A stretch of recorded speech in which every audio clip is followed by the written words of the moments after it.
दीपक पर ऐसी आकृति बन रही है, विशेष कृपा बन रही है।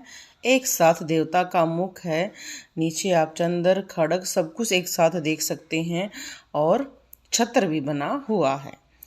यहाँ पर आपको एक बात स्पष्ट कर देते हैं कि हमारी जोत लहराती है, उसका भी कारण है। चैनल पर वीडियो है, आप देखें।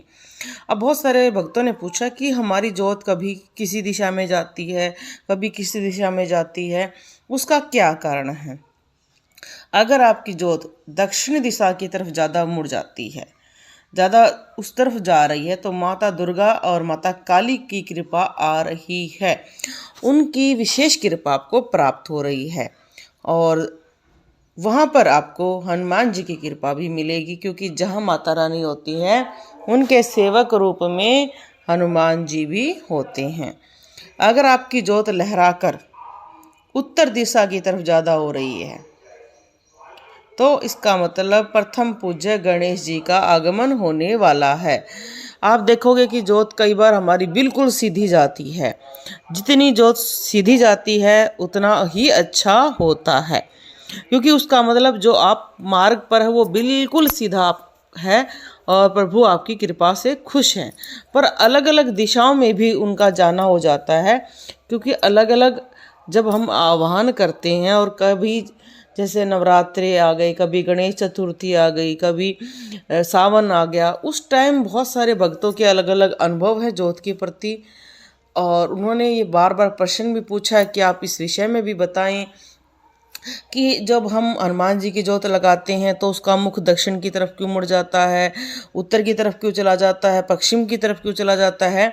पूर्व दिशा में अगर राम दरबार भगवान विष्णु की आप आराधना कर रही हैं तो आपकी जोत पूर्व दिशा की तरफ जरूर मुड़ेगी। वो आप अलग अलग देखो, हर जो हमारे देवी देवता हैं वो संकेत देते हैं, और 10 दिशाओं के 10 दिग्पाल हैं।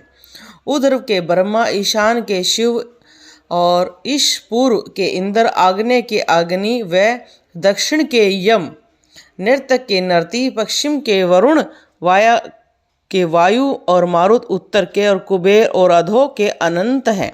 अनंत यहाँ पर शेषनाग जी को कहा जाता है, क्योंकि उनकी शक्तियों का कोई भी पार नहीं मिला था, वो बहुत ज़्यादा शक्तिशाली हैं। यहाँ पर अलग अलग दिशाओं में अलग अलग देवताओं का वास दिया गया है।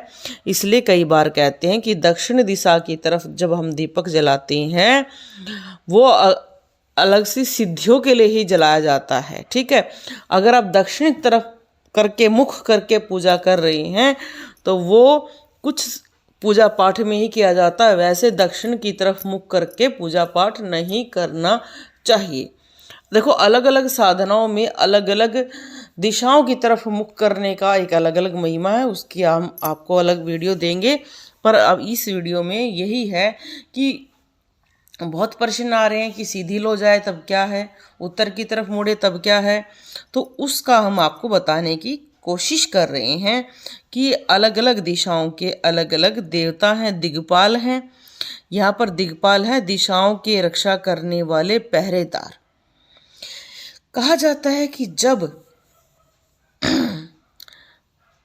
ये सब दिशाएं, जब ब्रह्मा जी ने सृष्टि का निर्माण किया था, उस टाइम पर अलग अलग दिशाओं का निर्माण कैसे हुआ, क्यों हुआ। जब ब्रह्मा जी ये निर्माण कर रहे थे तब उस टाइम उनके कान से 10 कन्याएं निकली और उन्होंने कहा कि पिताजी हमें कार्य बताओ।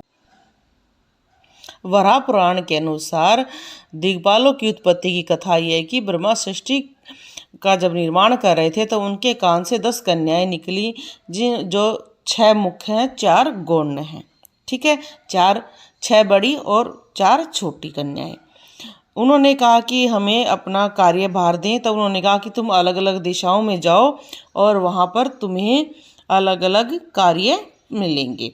तो ये अलग अलग दिशाओं में गई, और पूर्व को जो पूर्व दिशा कहलाई, अग्नि जो अग्नि दिशा कहलाई, दक्षिणा जो दक्षिण दिशा कहलाई, नैऋत्य जो नैऋत्य दिशा कहलाई, पश्चिमा जो पश्चिम दिशा कहलाई, और वायव्य दिशा कहलाई, उत्तर उत्तरा दिशा कहलाई, ईशानी जो ईशान दिशा कहलाई, उधर दिशा कहलाई। और वहाँ पर उनको अलग अलग उनके दिक्पाल, उनके स्वामी ब्रह्मा जी ने प्रदान किया और उनकी शादी की अलग अलग देवताओं से। तो ये वराह पुराण में इसका वर्णन है। इसलिए दीपक का मुख किस तरफ करना चाहिए, आपकी लौ किस तरफ जा रही है, उसका